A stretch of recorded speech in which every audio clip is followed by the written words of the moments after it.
Hey everyone, Nikki Sharp and welcome back to my channel. I hope that you guys have been enjoying all of the videos that I've been putting up for you. Today we are going to be talking about why you need to take a technology detox.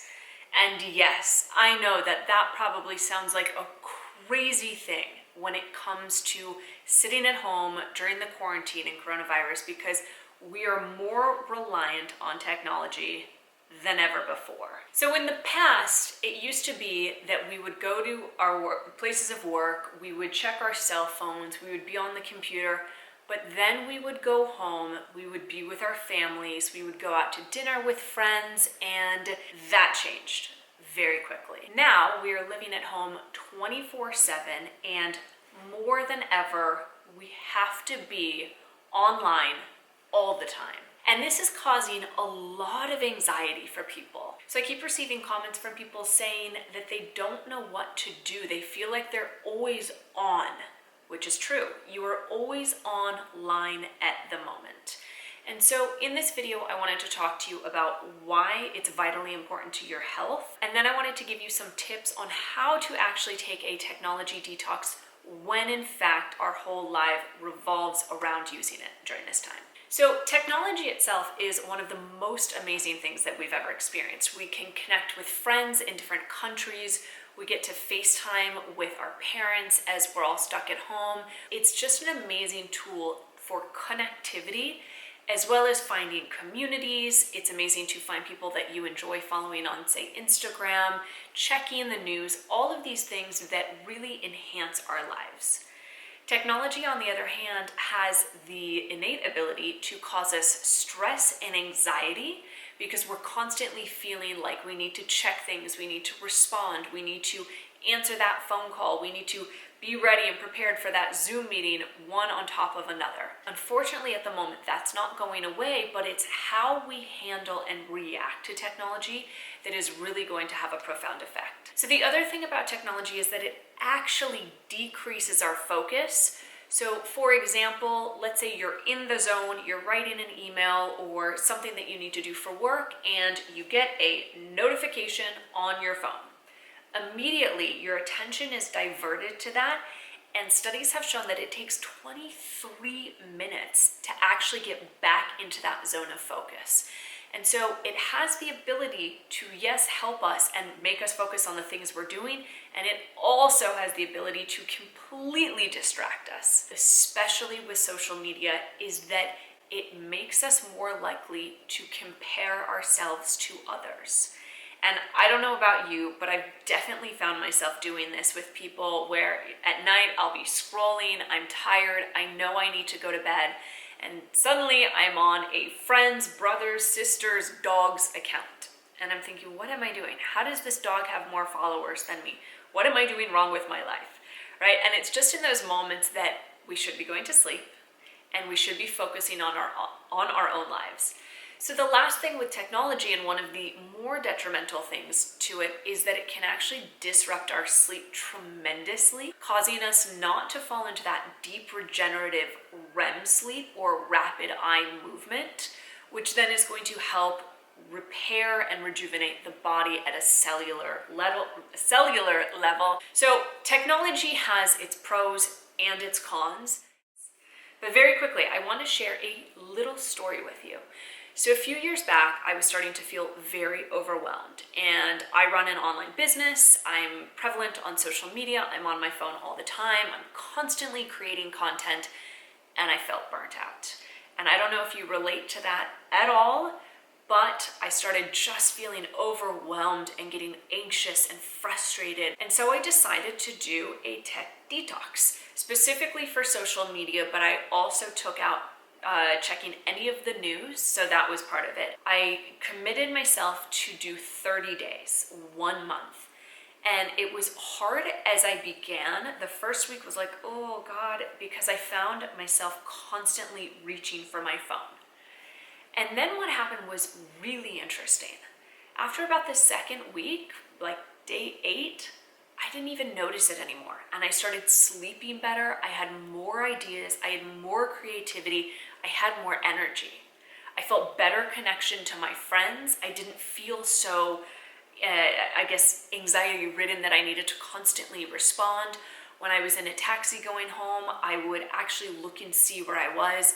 I paid more attention to those around me. And I started noticing that when I was at dinner with others, everyone was on their phone almost more than they were connecting with people.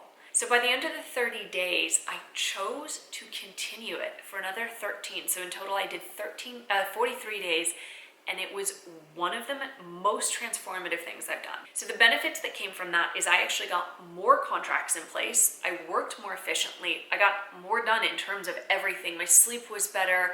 My skin was better. Just head to toe, inside, outside. It was amazing. And so I share that because I know that taking a technology detox might sound a little terrifying, but the benefits are going to outweigh any sort of con, and it's going to make you feel better about your own life. So here are my 5 tips on how to take a tech detox. The first thing is that I want you to take the first 30 minutes of your day and not check your phone.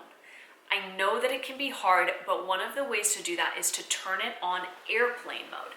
And why this helps is because one of the habits of the most successful people, they all take their morning for themselves. Most of them don't even check in on their phones or to work for 2 hours. And that is because they use this time to meditate, to journal, to work out, and not to react. So something that you need to know is that when you check your phone, your body immediately kicks off the sympathetic nervous system. This is what controls your fight or flight response. So when your brain sees all of these notifications from emails to text messages to WhatsApp to Instagram to Facebook, it immediately is going into fight or flight of, okay, go, go, go, I need to respond. And it's going to start to increase the adrenaline and the cortisol levels in your body.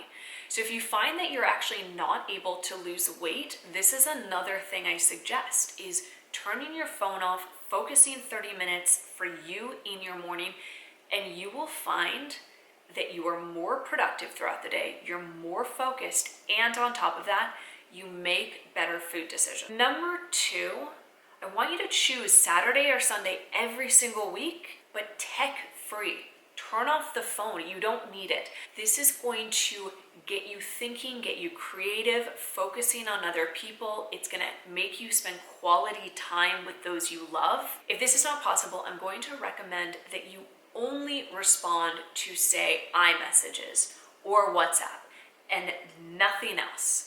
And so if you are able to do that, then you can still have some of that connectivity, but maybe just switch it and try calling people.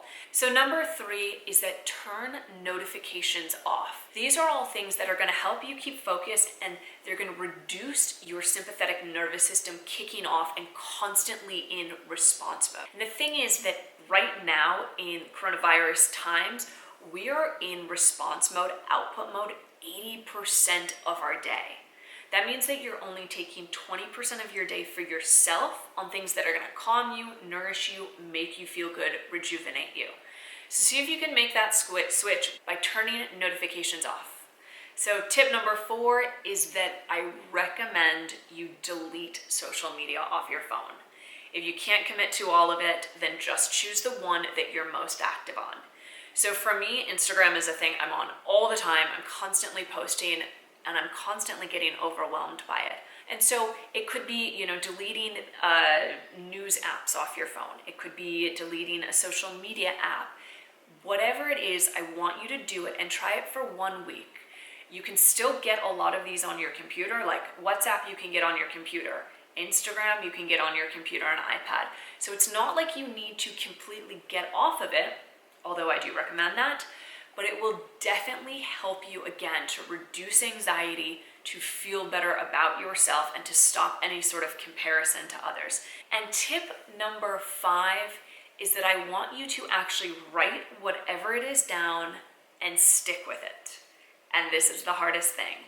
So of the other tips that I've shared with you, I want you to choose one of them, and this upcoming week, choose that, write it down, put it on your fridge, put it next to your laptop, wherever you need to, and commit to how long you're going to do it for. And whatever you do, just know that the more you focus on this, the more benefit you're gonna see. I hope that you enjoyed this video. If it helped you, please share it, and I will be back next week with another video to keep you healthy, happy, and vibrant during this time.